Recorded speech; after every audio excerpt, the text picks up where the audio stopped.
Now we're into comic books and books.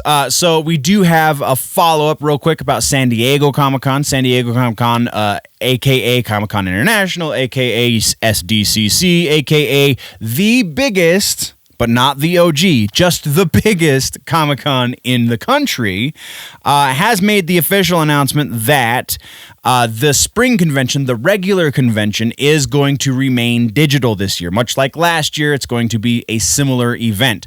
But they also are going to make an attempt at a second event this year. The second event will be in November and is going to be IRL. That is correct. They're going to actually let people come down to the convention center and see each other face to face. For what San Diego Comic-Con is saying is going to be a bit smaller of a convention, but still is going to be something for the community to finally go experience together after a year of garbage. So that is pretty freaking cool. That is all we really have for follow-ups. Next is a piece that kind of is a follow-up, but more because we've been talking about it in TV streaming. It's the Orville. The Orville is getting a very interesting prequel comic. It's not a prequel to the series that we have. It is simply a prequel to the final episode of season 2. So somewhere between the final, the penultimate episode and the ultimate episode, that's where this comic book technically lies. It is going to be written by David A. Goodman, who's producer on Futurama, Star Trek Enterprise. The artist is going to be David Cabeza, who's done previous Orville books, and colorist is Michael. I'm not going to be able to pronounce his last name. Ataya. They're all coming back to do this. It's going to be digital first. The story it's kind of like an alternate history version from what I could kind of gather together. Sounds pretty interesting though. Check it out. The release dates I did not write down, so I'll put it on the screen because I'm a winner. So yeah, it should be showing somewhere on your screen right about now. That is all we have for that. Next, we're talking about the official rollout for DC Infinite Frontier.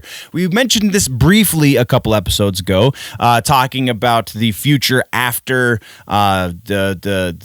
the alternate future book that's going on right now that my brain just totally blanked out. Future State, there we go.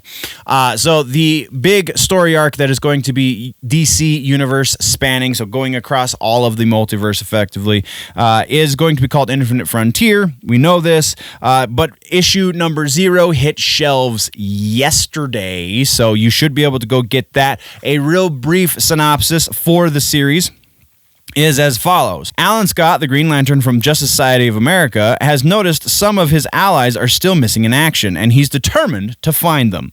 There are others, though, that would rather remain hidden than explain themselves, like Roy Harper, a.k.a. Arsenal. A man who should be dead now is not. Plus, what does all this mean to the DCU's place in the multiverse? On opposite sides of a dimensional divide, both Barry Allen and President Superman ponder this question. Not to mention the dark side of it all, or a team of multiversal heroes called Justice Incarnate.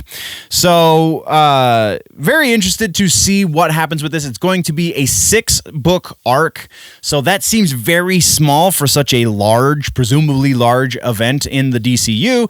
But as we get, if anything major develops from this, which I'm sure there will, we will touch on it here on the show. That being said, that's all we've got. Next, we're talking about a new Overwatch anthology, actually. So this is actually not exactly new. This is what they would bill on the televisions as new and improved, which is kind of an oxymoron, because if it's new, how is it improved? And if it's improved, that means it's not new, right? Because it existed before, so you had something to improve upon. Either way. So Overwatch Anthology, this is going to be called the Expanded Edition. It's not going to be Volume 2 because presumably there wasn't enough additional material to create a whole new volume. This is going to be a rehash of the first Overwatch Anthology book, just with 50 new pages of content, as well as the inclusion of the digital issues that have come out since the anthology was released, as well as some behind-the-scenes stuff with the team that creates the game. So very awesome. It's going to be $25. And here's a really interesting thing. They're going to be releasing it in actual comic book stores first. Weird, right? November 10th is when it's going to be at your favorite comic book shop, and then November 29th is when it's going to hit things like Barnes & Noble and such. So that is all we have on that one. Our final piece in comic books has to do with aliens. That's right, we're talking more xenomorphs, baby. So a new Marvel series, which we all knew was coming, has been officially announced. The writer on this is going to be Philip Kennedy Johnson, and artist is going to be Salvador Larroca. I know, I rolled my R's because I think that's how you're supposed to say that name. Anyway, it's going to be releasing March 24th. I'm super, super hype about this because I want to see what Marvel can add, if anything, to the overall mythology of the Xenomorphs. But that is our comic book section, guys.